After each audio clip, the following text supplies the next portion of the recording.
of Imperial.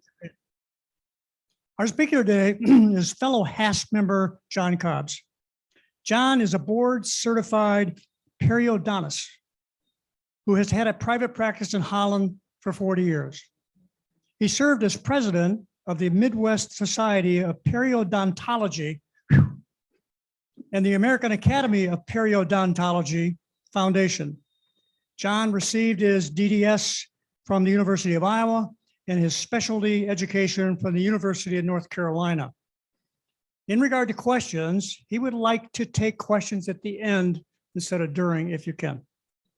I met John on a HASP Detroit Tiger baseball trip in 2018 and found that he loves the game of baseball.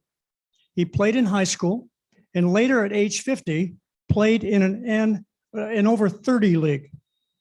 John's grandfather was the baseball coach at Michigan State for 39 years, and their home field bears his name.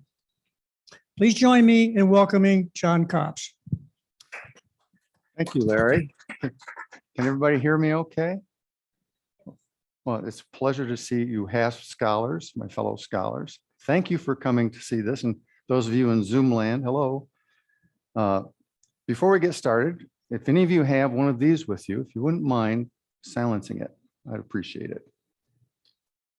I have a disclaimer before we get into this. As you know, I'm a periodontist, retired periodontist. I am not a professional historian. I'm an amateur at best. I'm certainly not Fred Johnson. So if you're expecting Fred, you're going to be bitterly disappointed. But I will do the very best that I can. I would like to acknowledge a couple of people here today. Firstly, I'd like to acknowledge Kimberly Mendels, sitting right over there. Our longstanding executive director from HASP, beloved and respected, soon to be leaving us for a new career opportunity, and we wish her the best of luck. We love you, Kim. We will miss you. There you go. Put a camera on her now. The other person I want to recognize is Dr. Donald Swearinga, sitting over in that corner. Don Swearinga is a retired dentist like myself, graduated from the University of Maryland. He spent most of his professional career in the United States Air Force. Isn't that correct? Yes. However, before he went to dental school at the University of Maryland, he was a naval aviator. He flew in an F-4 Phantom off the deck of 2 USS aircraft carriers, the Forrestal and the America. Did I get that right? 2 for 2. So we have an authentic naval aviator with us today. And thank you, Don. Thank you for everything. Okay, let's talk about Truk. Where are we here? Share screen.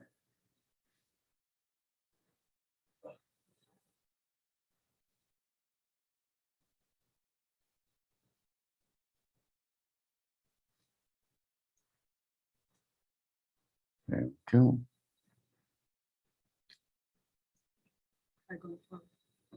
Sometimes I open because I'm looking.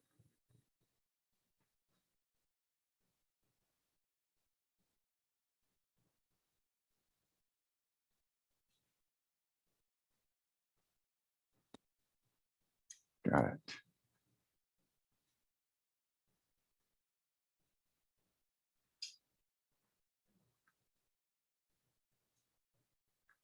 There it advanced.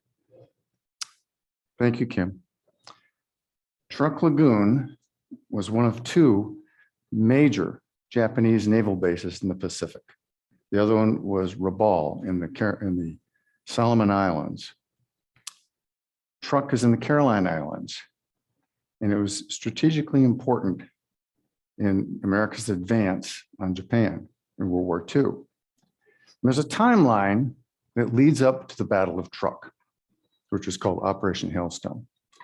And it begins with the United States, December 7th in 1941, when the Japanese Imperial Navy attacked the American Navy, the fleet, in Pearl Harbor on December 7th. Most historians and the history books we all had in high school will tell you that World War II began in Europe on September 1st, 1939, when Germany invaded Poland. But in Asia and the Pacific, World War II began in 1931, when the Japanese army invaded Manchuria. They did this without the consent or even knowledge of their elected government. They invaded Manchuria and set up a puppet government known as Manchukuo. This brought condemnation from the League of Nations and, of course, the United States. The Japanese were indignant and they marched out of the League of Nations and they never returned. A few years later, in 1937, the Japanese army staged a phony incident on a bridge that separates Manchuria from China and used that as an excuse to invade China. During that invasion, right at the beginning, they invaded a city called Nanking. And many of you have heard of the rape of Nanking. Well, this was a colossal atrocity committed by the Japanese army. In a 3 to 6 week period, the Japanese military, the army, murdered 200,000 Chinese citizens, men, women, and children, not combatants, civilians. They committed 80,000 rapes. There is even an incident where 2 Japanese officers, this was reported in a Japanese newspaper during the war, that 2 Japanese officers had a beheading contest with their samurai swords. And after a day and a half, they got tired. One of them had beheaded 106 people, and the other had beheaded 107. This is the kind of atrocity that occurred in Nanking in 1937. Well, this, of course, certainly got the attention of the United States. And we began to impose sanctions. President Franklin Delano Roosevelt imposed sanctions upon Japan. And the biggest one was he cut off the supply of scrap metal, and he cut off the supply of oil. Right. 80% of Japanese oil came from the United States. They needed it to fuel their economy. And more importantly, at least to them, they needed it to fuel their war machine. So the deal was, during negotiations, if you pull out of China, we'll give you back the oil. And the Japanese refused to do this. And eventually their military leaders, a junta of leaders, not elected, came to the conclusion that the only way that they could sustain their imperial ambitions, which is the Greater East Asia Co-Prosperity Sphere, if you've ever heard of that, which was, to the Japanese, it was, their byline was Asia for Asians, to get the Western colonists, the colonialists, out of Asia. But what it really meant was Asia for the Japanese. They needed oil to sustain it. We wouldn't give it to them. They had to neutralize us. So they concocted a plan to attack us. And that attack occurred December 7th, 1941, in Pearl Harbor in Hawaii. First step.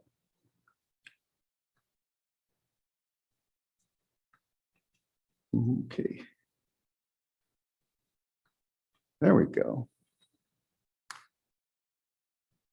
Now, in 1942, the United States went back on the offensive for the first time. That's what the Solomon campaign was about.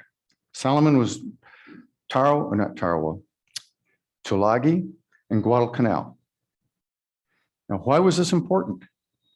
The Japanese equivalent to our Seabees, which are combat engineers, started to build an airfield on the north shore of Guadalcanal.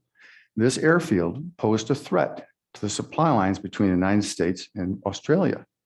So it had to be stopped. So almost on a whim, without proper equipment and support, the Marines invaded and eventually took Tulagi and Guadalcanal. Now, this is the first time in World War II in the Pacific that the United States of America went on offense. So this is a big deal. But we stopped the Japanese advance right there, began the campaign to retake the Pacific and to stop the Japanese, to defeat them. Now, the campaign of the Pacific was two prongs. There was the Southwest Pacific, which was New Guinea and the Philippines and the Solomon Islands, and the Central Pacific. Now, the Southwest Pacific was under the command of General Douglas MacArthur. And the Central Pacific was the naval operation almost exclusively, and that was under the command of Chester Nimitz, SINCPAC, which means Commander-in-Chief Pacific. He's based in Pearl Harbor.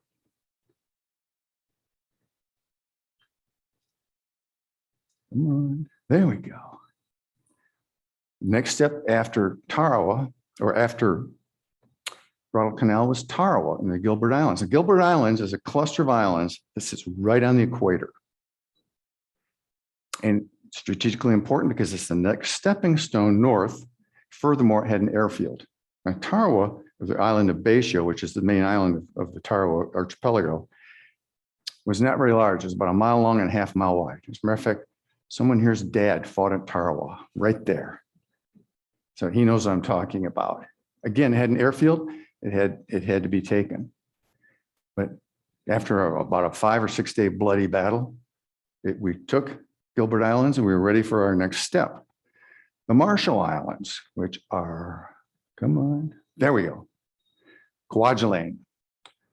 I'm going to show you a map of these in a second. Kwajalein was another step further north. Why was this important? A, it's closer to Japan. It's closer to the Marianas Islands, which is our goal here ultimately. And it provided a deep water anchorage for the fleet.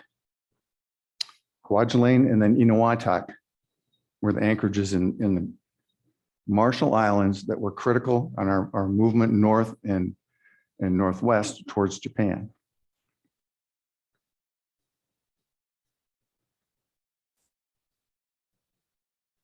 That leads us to Truk. Truk stood in the way. Japan had 2 major naval bases in World War II in the Pacific. One is in Rabaul, which is the western tip of New Britain, of the Solomon Islands, which we neutralized by bombing the bejesus out of it. We bombed it all the time. My father flew missions over Rabaul. He called it Iron Bottom Sound. We did not invade Rabaul. We neutralized it with air power. Invading it would have been a very difficult thing. It had 20,000 entrenched troops. Entrenched means they're in bunkers with heavy gun emplacements. There were 5 airfields protecting it. So we could have done it, but it would have cost too many lives. So we destroyed it instead and just went right by. Caroline Islands, Truk, that's the second base. The Japanese referred to this as their Gibraltar. It was impregnable. It wasn't impregnable, but it was pretty close to being impregnable. This stood in the way. And this is, come on. This doesn't like me very much, Kim. There we go. Here's a map of that progression. I'll step over here for a second. The Solomon Islands are right here. This is Guadalcanal. New Britain is up there. This is where Rabaul was. We took the Solomons and went to the Gilberts right on the equator, up to the Marshalls, and off to the left there is the Federated States of Micronesia. And that's where Truk is. Truk is the capital of the Federated States of Micronesia. Off to the north, you can't quite see it, but I can see it on mine. I don't know if you can see it. No, off to the northwest is Guam, Saipan, and Tinian. Those are the Marianas Islands. Those are going to be very, very important to the United States naval strategy later in the war. So we have to take those, and we have to make sure that Truk doesn't prevent us from taking those. You cannot leave a major base behind you if it's still potent. So it had to be neutralized.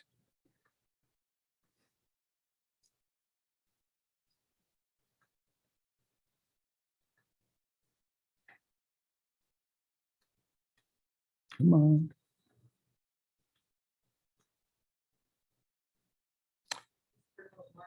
I know it.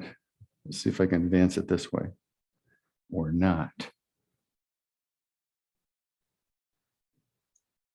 All right, come on, let's go. Okay, there we go. Truk Lagoon in the Caroline Islands. Truk Lagoon is about 40 miles across each direction. It's not perfectly round, but you can see that it's an irregular shape. It has about 8 central islands in the middle, large, heavily forested islands. These islands have got all kinds of military facilities on them, and they're well protected with gun emplacements. In addition to that, those islands, because they're protected by the outer chain of islands, there are about 40 of those islands are out of range of US big guns on the battleships. Just too far away to bombard them. So conquering Truk Lagoon was going to be a very costly affair because you have to go through these various passes, South Pass, South Pass, Northeast Passage, and North Passage, and West Passage. Those are heavily mined and they're very well protected. Heavy guns were in place there. So what are we going to do? Well, we're going to do the same thing to Truk that we did to Rabaul.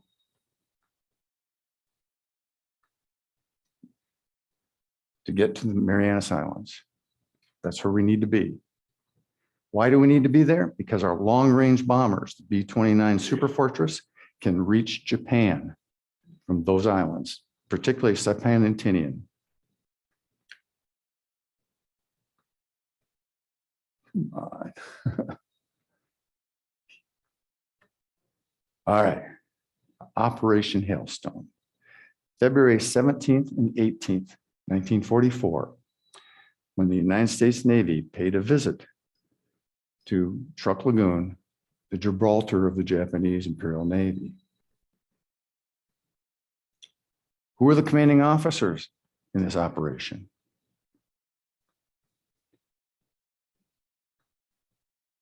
I have them there, I promise.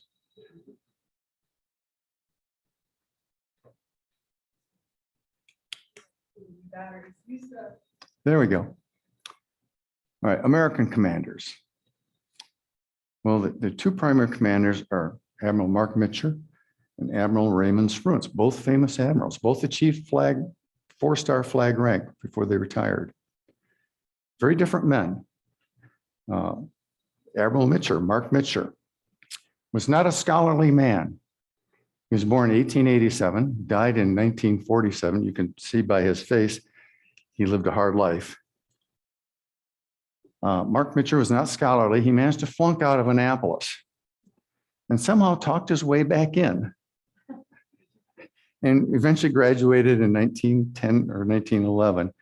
His rank was number 131 out of 150. So he was not leading the way scholastically in Annapolis. But some interesting facts about Mark Mitcher. Fact number 1, he is the 33rd naval officer to earn his wings. He did it in 1917. So his naval aviation card number 33 was on that card. That's an impressive thing. Secondly, Mark Mitcher was the skipper, the captain of the USS Hornet early in the war, 1942, and he was the skipper on the day of the Doolittle raid. Doolittle's airplanes took off from the Hornet. They were escorted by the Enterprise, but the actual bombers, the B-25 Mitchells, flew off the deck of the Hornet.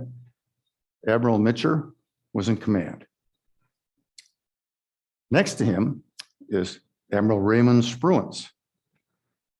He was born in 1886, graduated from Annapolis in 1906. He was a scholarly person. As a matter of fact, he'd be considered a brainiac, to use modern terminology. He graduated very near the top of his class in Annapolis. He was the person who devised the strategy that defeated the Japanese at Midway, the Battle of Midway Island. If you remember, if you're familiar with that story, there's been 2 movies made about it.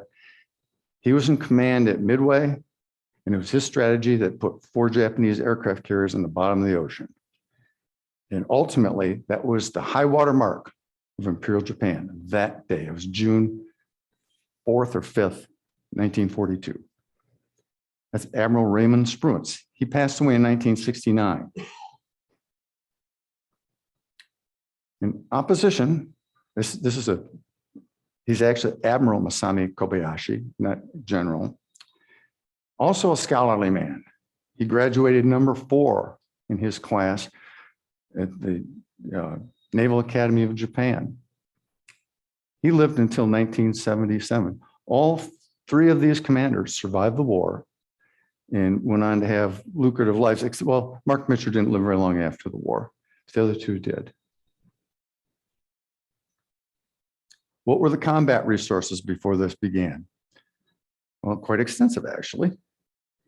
The Japanese had 5 cruisers, 8 destroyers, 5 auxiliary warships, would be this, like a minesweeper, a submarine tender, and 50 merchant ships. Those 50 merchant ships were filled with aviation fuel, bunker fuel, and ordnance, bombs, torpedoes, you name it.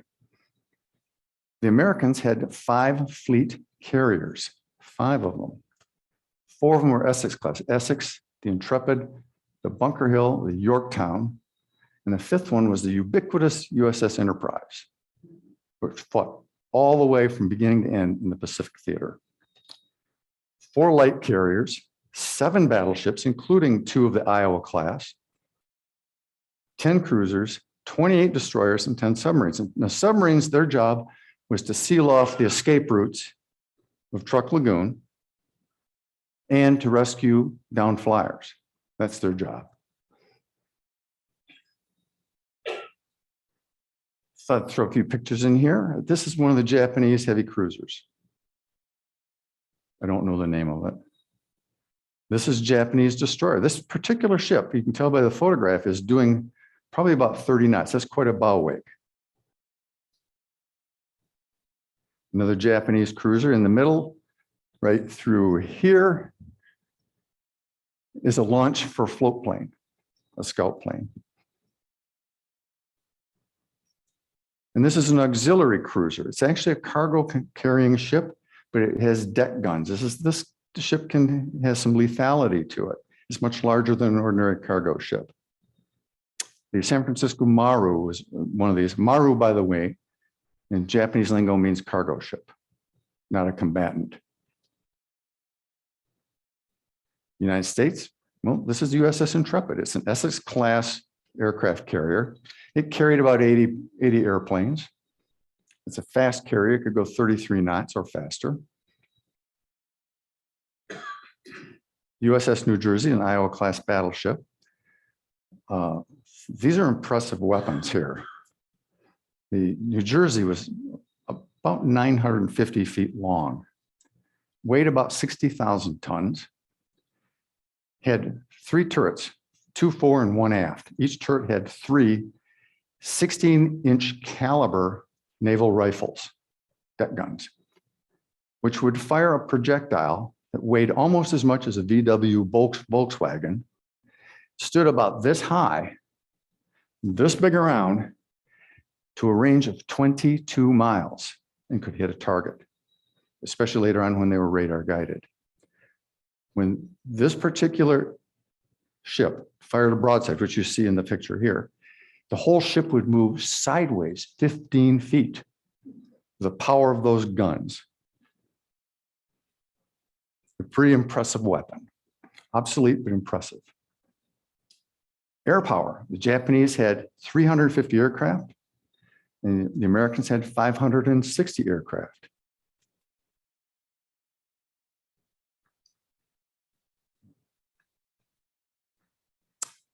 The Cape torpedo plane. This is the main ship killer that the Japanese used. Had a crew of 3, dropped a torpedo. That was his main weapon. Not a very fast aircraft because it had to fly low and slow.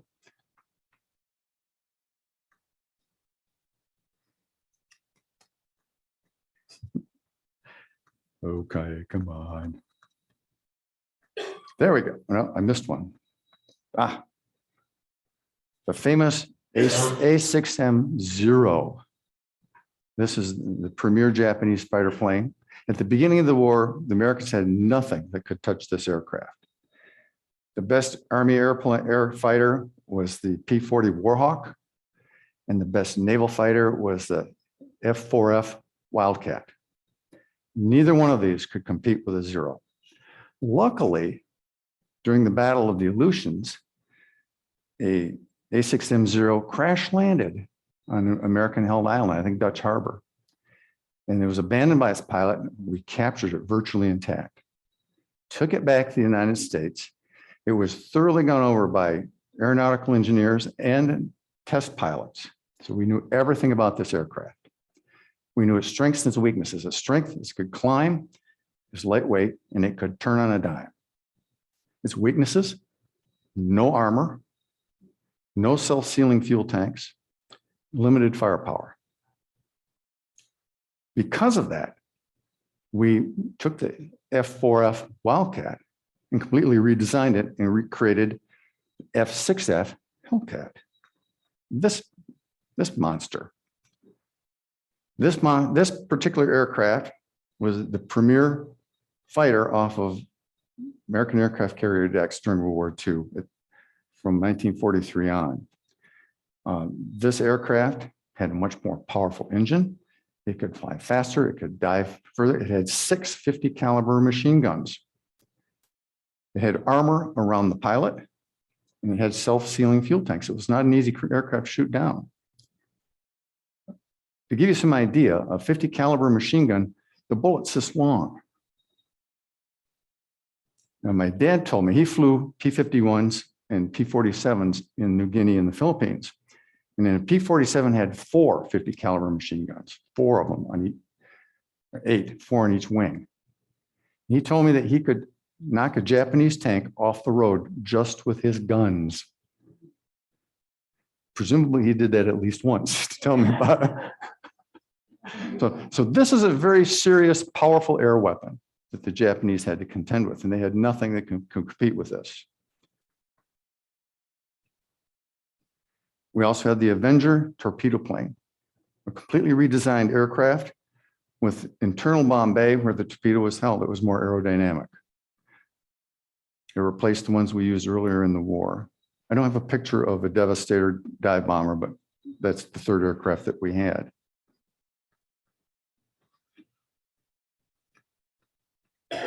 There we go. Combatants on land. The Japanese had 10,000 entrenched troops. Entrenched means they were in pillboxes and bunkers, well defended, well protected, very difficult to get at. Plus, they were out of the range of the big guns. The Americans had none. No soldiers were going to set foot in Truk. Why? We didn't need to. We just needed to neutralize them. We didn't need to conquer them. And this is one of the reasons why we didn't do it. This is a shore battery. It's a rusting away now, but these are the kind of batteries that protected the entrances to Truk Lagoon. This was a very difficult invasion if we'd attempted it.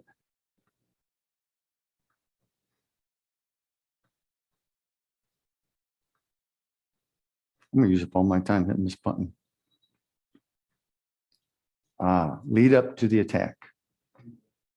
This is interesting. And Pearl Harbor was a sneak attack. It was a surprise. Operation Hailstone, the attack on Truk, was not a surprise. Why not? They knew we were coming. They knew because of this.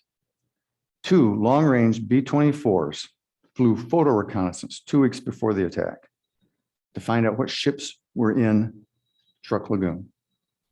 The Japanese couldn't intercept these because they were too high overhead and they were gone. They took plenty of pictures to determine the defenses of Truk and the targets available in Truk. That alerted the Japanese that Truk was on our mind. So their overall naval commander, Admiral Koga in Tokyo, decided it's time to get out of Dodge. And he evacuated the major warships out of the Truk Lagoon, which included their super battleship, the Musashi, which was sister ship of the Armado, the two biggest battleships ever built. Their guns, by the way, were 18-inch caliber. And those ships weighed 70,000 tons. And all the heavy cruisers. So before we attacked, those ships had hightailed it out of there. Musashi went back to Japan. The other ships went to Palau, another anchorage for Japan. It is nowhere near as big as this one. In addition to that, the day before we attacked Truk, which was be February 16th, we also attacked Eniwetok in the Marshall Islands. We needed Eniwetok because it was not heavily defended. Plus, it was a great deep water anchorage in that atoll. It was going to be a perfect staging area for the United States fleet. So while we're attacking Eniwetok, they knew we were in the neighborhood.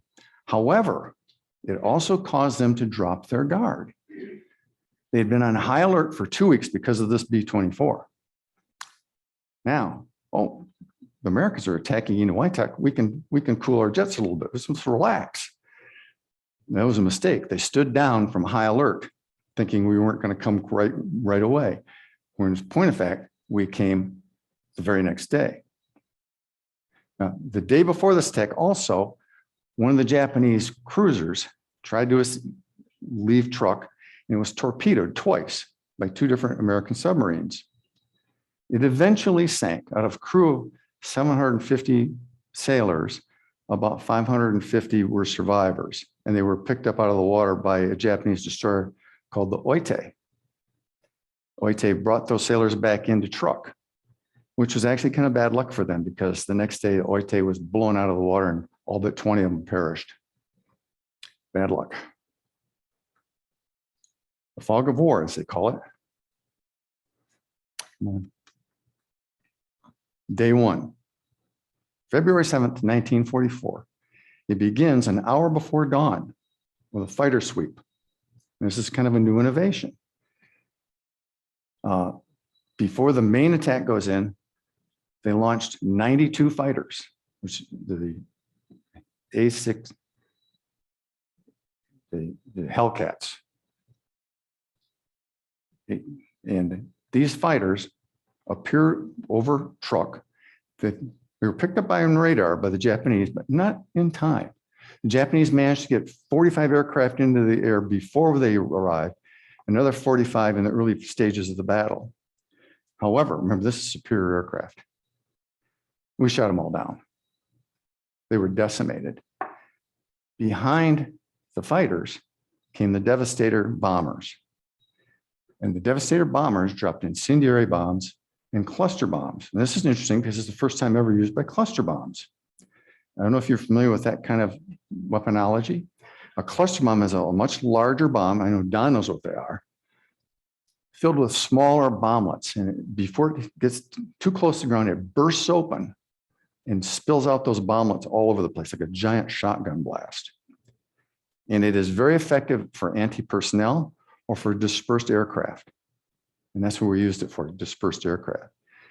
The Japanese had two airfields in Truk Lagoon, and we used cluster weaponry on those airfields and destroyed their aircraft. Most of their airplanes were destroyed on the ground. By noon of February 17th, out of 350, only 100 were left, and they had nowhere to land because we cratered up the runways too. For all practical purposes, they were out of the war.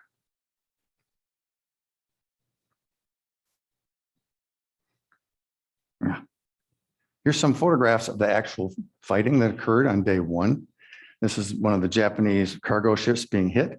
You can see the torpedo track leading right into that ship. That ship is probably 500 feet long, and the geyser from the attack is much higher than the length of that ship. Off in the distance is another burning ship.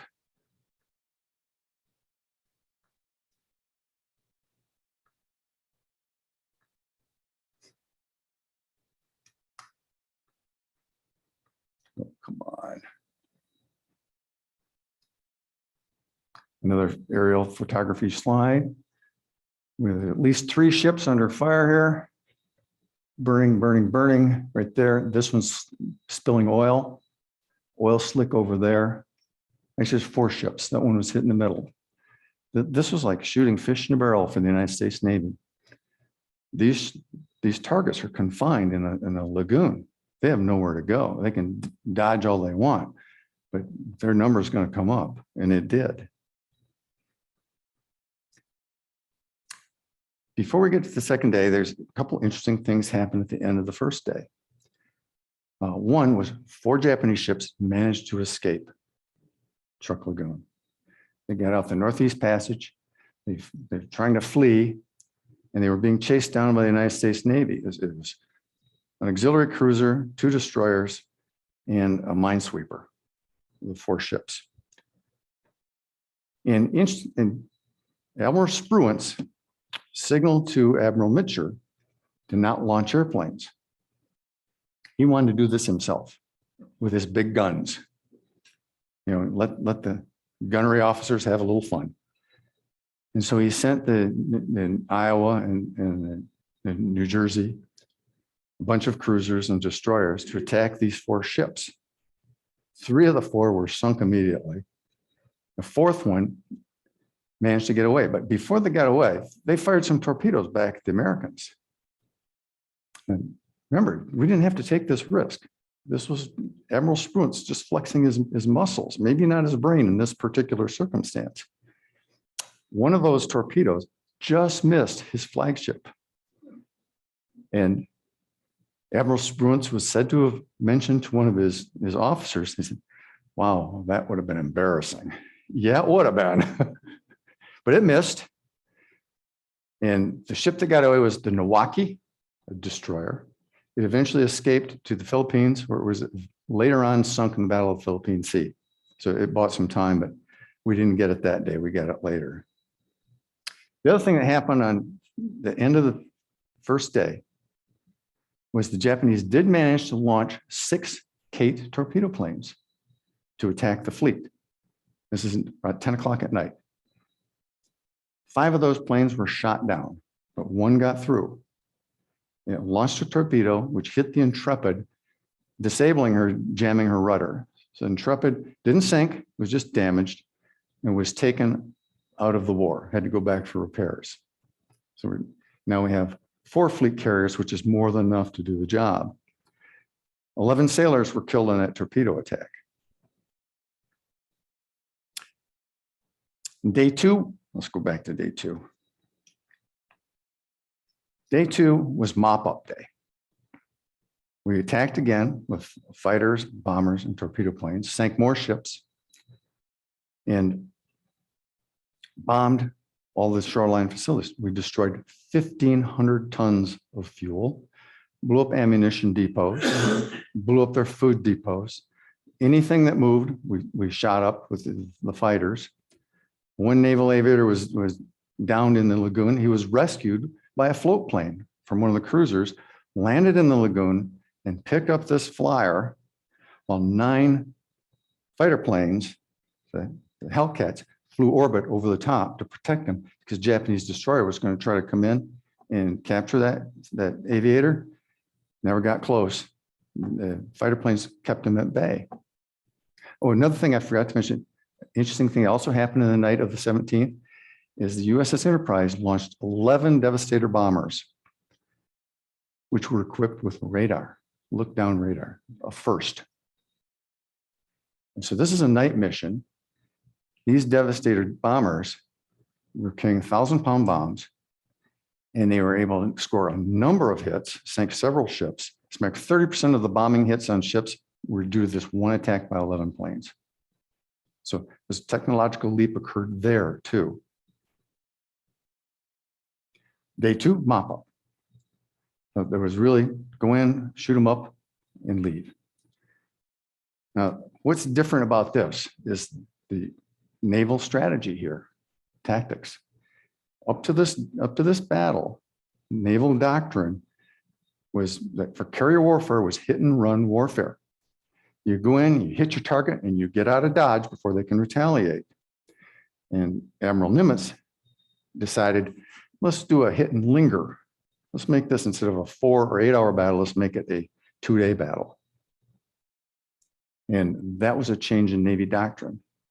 So a lot of interesting things happened at Truk Lagoon that had never happened before.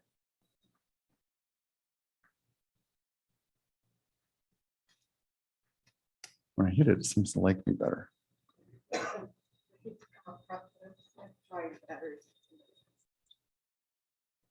in the meantime, just do it. There we go. Combat losses. Japanese lost a lot. All in all, about 50 ships. They lost 2 light cruisers, 4 destroyers, 3 auxiliary destroyers, auxiliary cruisers, 6 auxiliary ships, which would be like a submarine tender, 32 merchant ships. And these merchant ships, by the way, were loaded with supplies, food, ordnance, fuel, everything the Japanese needed, ended up on the bottom of this lagoon. They lost over 250 aircraft and crews, and at least 4,500 were killed in action. Most of those killed in action were the crews of the vessels and aircrew pilots shot down. The Americans, what did we have? Well, we had 1 fleet carrier, the Intrepid, which was damaged. It was temporarily taken out of the war. With slight damage to one of the battleships, no casualties there. We lost 25 aircraft, and we had 40 killed in action, 40. 11 of those were on the Intrepid. The others were pilots. A lot of the pilots that ditched outside the lagoon and were rescued by submarines. And of course, that one pilot was rescued in the lagoon by a Kingfisher float plane. What a heroic thing that was.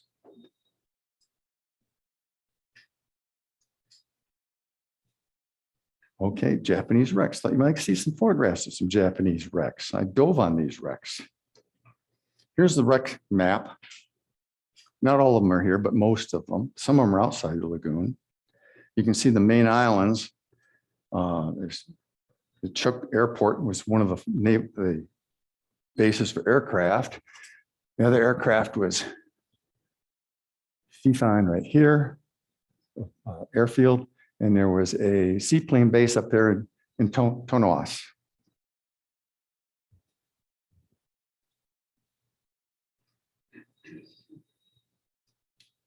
This is a Japanese tank strapped to the deck of one of those Marus. Now, the bottom of this lagoon is anywhere from 60 feet to 200 feet. I didn't dive on the really deep ones. But this is one of the many tanks that we saw stuck on the deck of one of these ships. Well, we'll give it a try.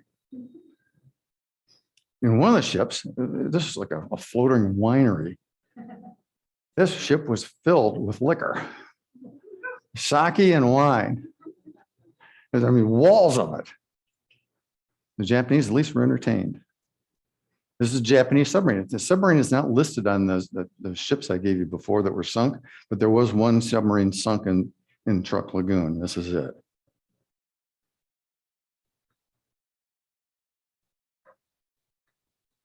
This is a field gun, also strapped to the deck of one of the transports, the cargo ships. Looks like about a 37 millimeter, maybe 50 millimeter field gun. And a Japanese torpedo. And the Japanese torpedoes were called the long lance torpedoes. And these were the best torpedoes of any combatant in World War II. It was 18 inches in diameter, about 15 feet long, and had a range of about 20,000 yards. This is a lethal weapon. And there's a whole ship full of these things on the bottom of Truk Lagoon. When you're diving and you're swimming around, you see things like this. You see shells that are 18 inches in diameter that were intended for the Musashi and the Yamato. They're this big. One thing the dive master tells you before you go down, don't take your dive knife and bang on it. This is live ordnance. Don't mess with it.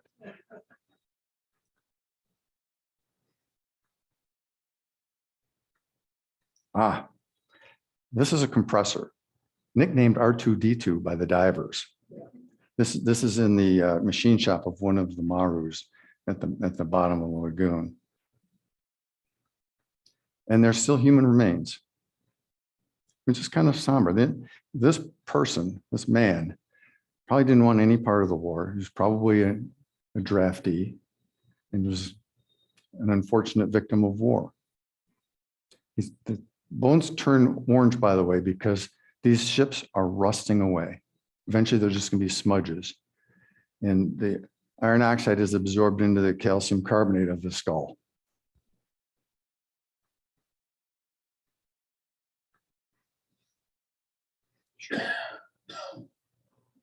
Wow. Video of the wrecks. Yep, that's where I need I thought you'd like to see some underwater footage. I got 24 minutes of underwater footage to get to see these wrecks. We said we would Yep, escape. escape.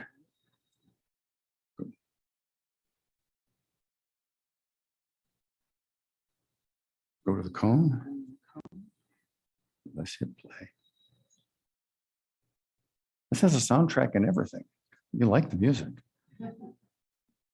By the way, I'm the one wearing yellow goggles.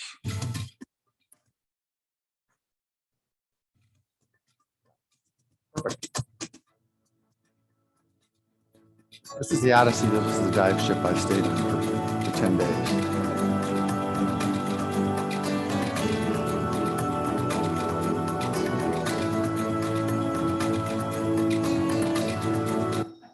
This lady was a good cook.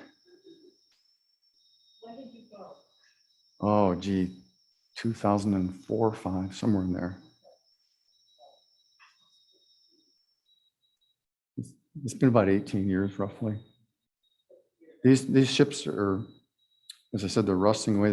They're turned into reefs. They're habitat for underwater wildlife, which you will see in the videos. Please move this window away from shared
Could you wait for the mic for me?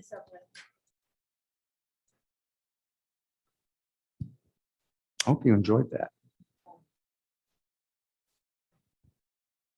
Thank you so much. This was wonderful. Fred Johnson would totally have approved. And he would have been jealous because he's never had a video, anything like what you had there. I almost took this to Fred's office and had him preview it for me. I thought, oh, no. No, he would have- Ignorance is bliss in this case. he would have approved. My question is, what are there villages? Are the islands inhabited? Oh, yes, now? they are. Not the And peripheral islands. Some of those islands on the periphery Uh-huh, are nothing more than narrow ridges, rocky ridges that are covered with the jungle. uh-huh. And others are not much bigger than a football field or a basketball court. There's about 50 of them all the way around. Mhm. The inhabitants live on the central islands. So there are about 8 of those. And when I first arrived there at night and got aboard the ship, so it's dark. And I got up the next morning, I woke up at dawn, which is amazing because I've been 18 hours in an airplane. And I got up, I went out on the deck and I looked across in the lagoon. The sun was hitting it, so it looked like diamonds on the water. It was just beautiful. And there was an island right across from us, very nearby, with smoke rising from their little homes along the beach and palm trees overhanging the water. It was right out of a movie. It was just breathtakingly beautiful. Fiji looks like that too. I've been there too. Just beautiful, beautiful place. Ken, you got any questions in chat? I've got one in the classroom, just. I asked you earlier if this was your first dive, but can you go there with no dive experience? You can, I would not recommend it.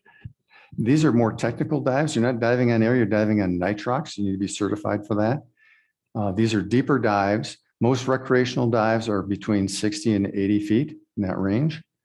And these dives, almost all of them were 90 feet. Some were 120, and the San Francisco Maro is at 185 feet. So these are more technically demanding dives, plus they're wreck dives. When you swim into one of these wrecks and you shut off your light, you're in a coal mine at midnight, you can see nothing. So A, you don't go in there without a light. 2 lights is better. You don't go in there without a dive buddy, a partner, because you lose your light and things get kicked up that there's filled with sediment. So your visibility can go to 0 like that. So you need to know what you're doing in a wreck dive. You do it with a buddy and you do it with a guide who knows where to find stuff and how to exit and enter safely.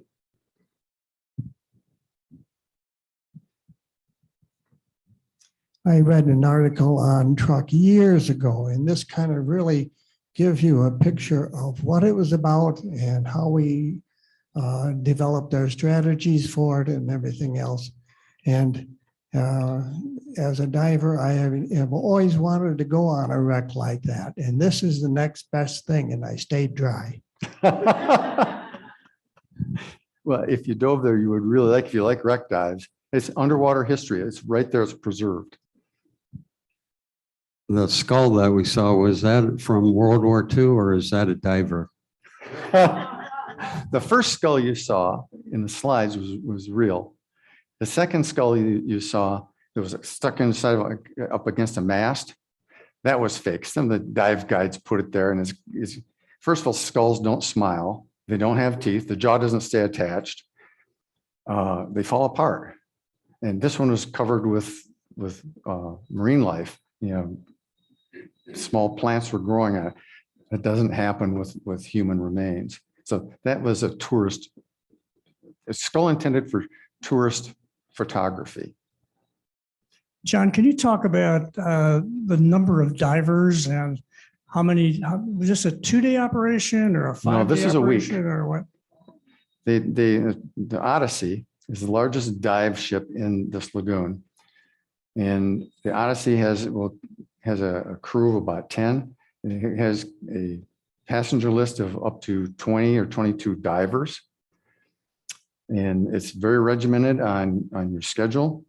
When you dive, when you rest, when you eat. The food is spectacular. And the ship will move to various sites within the lagoon to dive on different wrecks.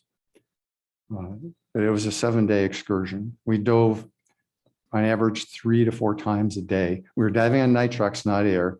That allows you to dive more often, but you have to watch out for oxygen toxicity too, because higher level of oxygen. We were on 22 or 24% oxygen instead of 21%, which is normal. Any other questions? Nothing in chat, right, Kim? Okay. Not even for my wife. Hopefully it'll be on the HASP YouTube channel. Well, thank you for coming. I hope you enjoyed it. Don, did I miss anything? Were there any inaccuracies militarily? Yeah.